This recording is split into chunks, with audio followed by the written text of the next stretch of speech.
What's going on, guys? Thanks for tuning in to another episode of Niners News here on 49ers Hive. My name is Zach Hernandez, and as always, I am joined by my co-host, Matt Llewellyn. And today we're going to be discussing, hopefully, a new TV deal that will be announced very shortly that will help the NFL salary cap. Matt, today as we're recording this, Peter King reported in his Football Morning in America column that the NFL is within a month of finalizing 10-year TV deals. These packages could result in an aggregate increase of 70 to 100% increase in rights fees from the last contract per Peter King. How much will this help the NFL as far as salary cap? I think that's going to offset a lot of what has happened with the salary cap, and I think that's why they haven't announced the cap yet. Just because when you get your accountants in there and you can kind of project out, 75 to 100% of what they're already making is pretty absurd. And I think that this whole pandemic doing what it was doing, in terms of, you've taken out live revenue, you've taken out concessions, you've taken out all this stuff. It shows the importance of the TV deals, and the NFL is definitely going to try to take advantage of that. So in terms of where the salary cap's going to go, the salary cap's going to grow. Maybe not this year. Hopefully this year, maybe they just, it's higher than the 180 that was projected a couple of weeks ago. But in terms of the future, the salary cap's going to climb. So the 49ers, as it stands right now, would have 19 players going into 2022 with a cap hit of about $145 million. That's a lot for just those 19 players. So it really could become advantageous for the 49ers to have the salary cap grow, the ability to even restructure people and maneuver to get under the salary cap. It can only benefit the 49ers in the long term. It's really interesting to see this last minute shuffling of what we thought was going to be 180 million, but that could turn out to be a lot more.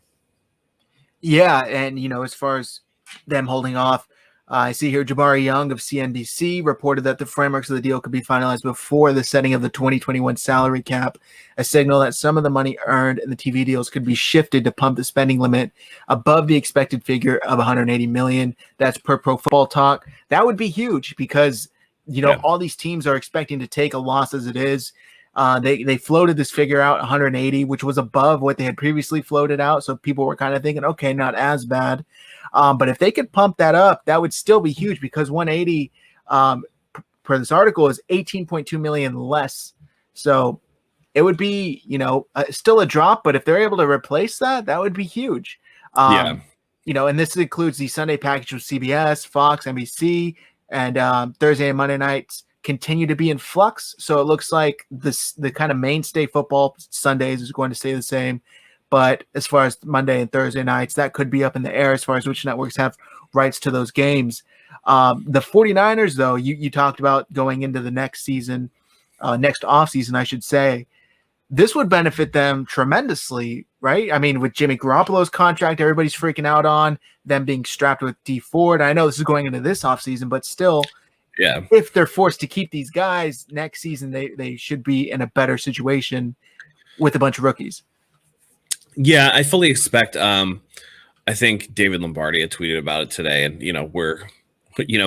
we cash in on David Lombardi about being a Jimmy G homer a little bit, but he made a good point that if D Ford's back injury is as bad as everybody suspects, and the fact that he's had a fusion and is having back problems, to me, make it seem like it's really serious.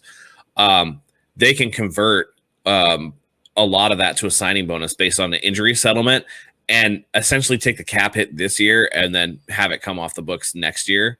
It's going to be really important. I don't know if it'll help with somebody like Trent Williams.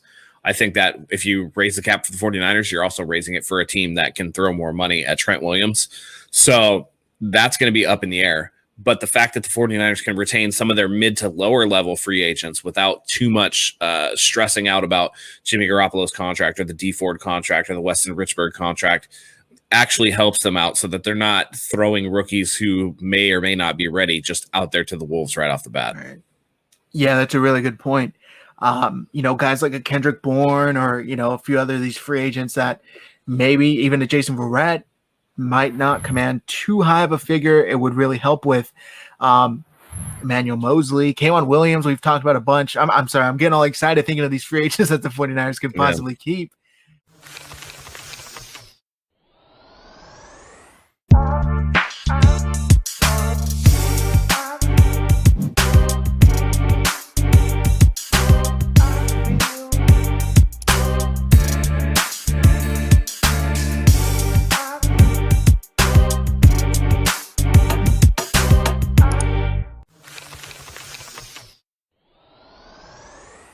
It would really help. And as far as moving forward, this is a huge deal that would help increase the salary cap. Like we talked about, 70 to 100, 75 to 100%. That's huge, especially coming off of this COVID era where everything was so kind of up in the air. Nobody really knew. That would provide a lot of stability for the NFL moving forward. These teams would have a lot more cash to work with. Now, you talked about Trent Williams possibly, that would help other teams acquire him as well. Mm-hmm. Do you think the 49ers would be able to get in any sort of a bidding war, even if this happens? It's going to be hard because when you look forward, it's like, well, the money on the George Kittle deal is going to start to hit in 2022, I believe. You're looking at, do you keep a Kyle Juszczyk, who's important to the offense? Mike McGlinchey is going to be up on his 5th year. How do you play that out? If Jimmy Garoppolo gets hurt again, what do you do with him? If you're even running it back with him, or even if they make the flash move, Deshaun Watson's salary cap number grows. It's going to be really hard to get into a true bidding war for Trent Williams. You're talking about a guy that's, I'm amazing. He's an amazing left tackle. He's also 32. He's hitting the free agent market for the first time. And he said, I want to get paid. I want to see what my true value is out there. That to me means that some bad team is probably going to overpay. And for all the people who are like, well, he probably likes Kyle Shanahan. You can like Kyle Shanahan all you want, but at the end of the day, you like the zeros in your bank account more. So we've seen it where good players go from a good team to a bad team because they get paid. At this point in his life, who knows where Trent Williams' head is at, other than the fact that he's made public statements about wanting to get paid. So for me, I don't think that the 49ers can be in any sort of sustained bidding war for his services, and they'd probably be better off to let him walk if he's going to command, significantly above like a David Bakhtiari or something like that, which is the bar right now. Yeah, unfortunately, that Bakhtiari contract, it really put the 49ers in a tough position as far as wanting to keep Trent Williams. This Pro Football Talk article, though, there's an interesting kind of tad bit in here I wanted to get your opinion on. Peter King called Amazon the favorite to land Thursday Night Football, which would be, they had that shared viewership with NFL Network this season. I think some games were specifically NFL Network, but it looks like they're in the talks to getting the sole rights to Thursday Night Football. How do you see that playing out? Do you think that that's something that would be beneficial to the NFL by any, for any absolutely. reason? It's going to be beneficial. I mean, the NFL Network's owned by the NFL. They don't make any money off their own network. True. So for me, you get rights deals for NFL like Sunday Ticket at Red Zone.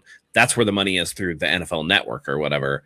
And then running, ads based off of, your television shows like Good Morning Football and stuff like that. That's where you're going to make your money. You're not going to make it on these big TV deals like you would if you were going outside of the NFL's kind of scope. With Amazon, I think Amazon, every time I watch the Thursday Night Football games on Amazon, it's a clear stream. The picture's great. Everything's working the way that it's supposed to. The real question is whether they're still going to piggyback off of Fox announcers, which of course they very well could. I believe Amazon is under the Fox umbrella. I'm not 100% sure on that. But they do piggyback off the Fox broadcast. It's always been Aikman and Buck. But yeah, no, I think it's good to get it outside of the NFL Network, kind of expand and broaden your horizon. Amazon's done a great job with their All or Nothing series that they do every year. So the ties are there. It's just a matter of them implementing it. And so going forward, you'd like to see Amazon, maybe somebody like a Netflix gets in for like Monday Night Football. You never know.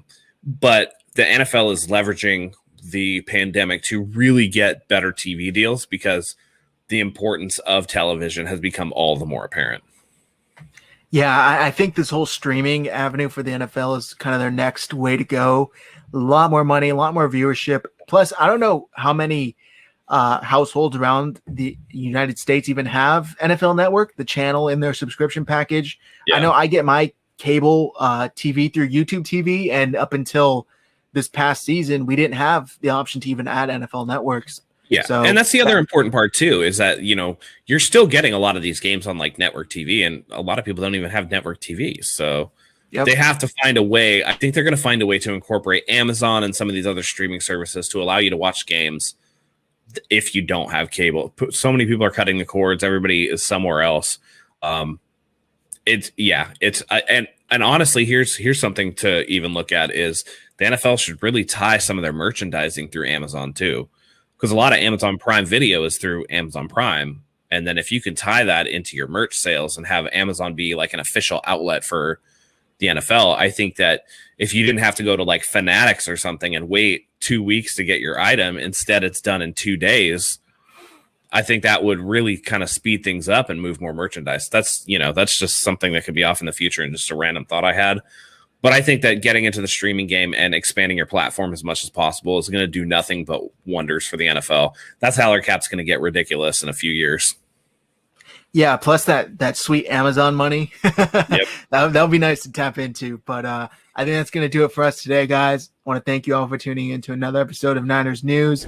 If you like what you see, do us a solid. Hit that subscribe button. We are trying to reach our goal of 2,000 subscribers. Once we do, one of you lucky subscribers will win a 49ers jersey. Like this video and comment below. What do you think of the rumored 10-year TV deal that should happen within the next month? Let us know what you think. Go ahead and click the bell for notifications so you never miss another new video. We love you. Thank you for joining us. And as always, go Niners.